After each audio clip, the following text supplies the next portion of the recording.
The Assyrian shield bearers were the frontline infantry of the Assyrian Empire. Following the Bronze Age collapse, the Assyrians managed to assert themselves as the rulers of a vast swathe of territory. As Assyria expanded, the shield bearers would play an ever-increasing role within their army.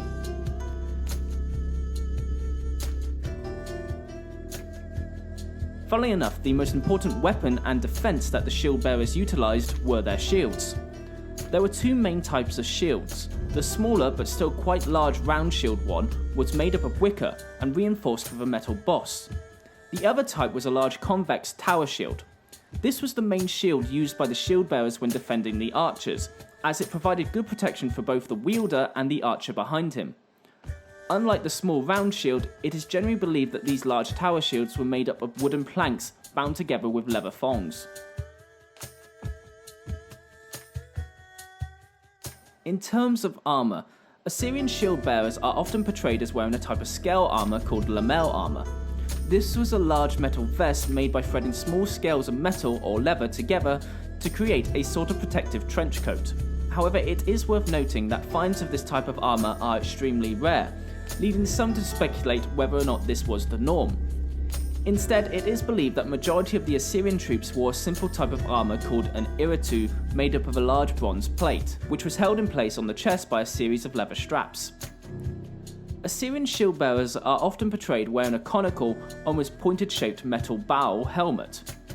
This sharply pointed helmet gave the wearer good protection from stray arrows and attacks aimed at the head, but also had the added bonus of looking rather terrifying. Some Assyrians went even further with this, adding a crest to the helmet, making the wearer look even larger and even more dangerous. For weapons, Assyrian shield bearers predominantly used spears. Spears were easily the most dominant weapon as they required very little training to learn how to use them, and also did not cost much to manufacture. However, in case the spear broke, shield bearers and other soldiers of the Assyrian army always had a secondary weapon. This secondary weapon was the sword. This sword was usually a straight iron sword that tapered gradually to a point, and usually had a length of around 18 to 12 inches. When not in combat, the sword was usually worn to the left side of the body, passing through loops in the belt so that it lay horizontally.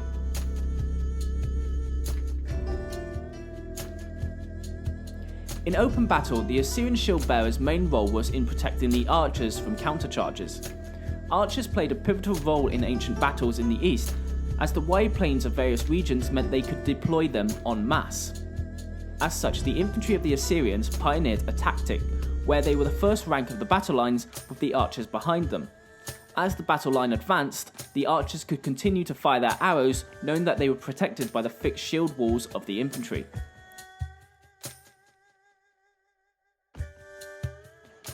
Although the Assyrians were eventually defeated and conquered, the basic concept of the shield bearers protecting the archers would go on to influence many later empires, most noticeably that of the Persians, who adopted and perfected the tactic to the point where they were eventually able to conquer the largest empire the world had yet known.